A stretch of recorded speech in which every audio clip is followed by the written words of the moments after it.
কতগুলো বাস্তব কথা বলল সেটা শোনো, মন ছুঁয়ে গেল।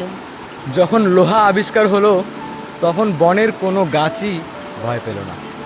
আবার যখন সেই লোহা দিয়ে কুড়োল বানানো হলো তখনও বনের কোনো গাছই ভয় পেল না। কিন্তু যখন কুড়ালটার সাথে একটি কাঠের লাঠি যোগ দিল তখনই বনের সমস্ত গাছ ভয় পেয়ে গেল।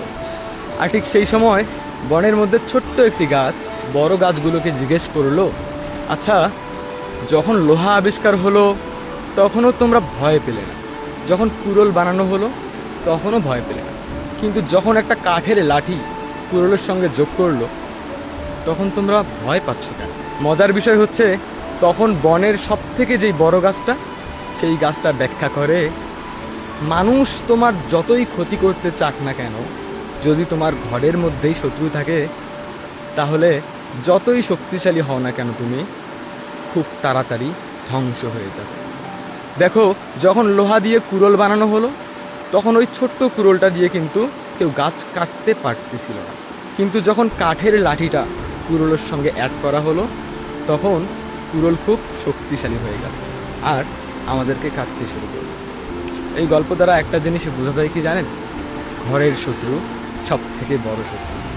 ঘরে যদি আপনার শত্রু থাকে, আপনার বিশাল সাম্রাজ্য থাক না কেন, খুব নিমিষেই ধ্বংস হয়ে যাবে।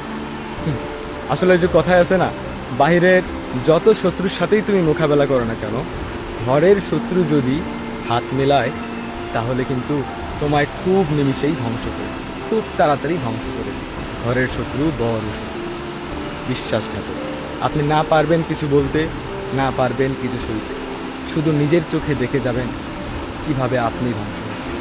ওই যেমন লোহার সঙ্গে ঘরের শত্রু কাঠ, কাঠটাও কিন্তু একটা গাছেরই টুকরো, যখন কুড়োলের সাথে অ্যাড হলো তখন ভয়াবহ একটা পরিস্থিতি দাঁড়িয়ে গেল, বনের সমস্ত গাছ কেটে গেল।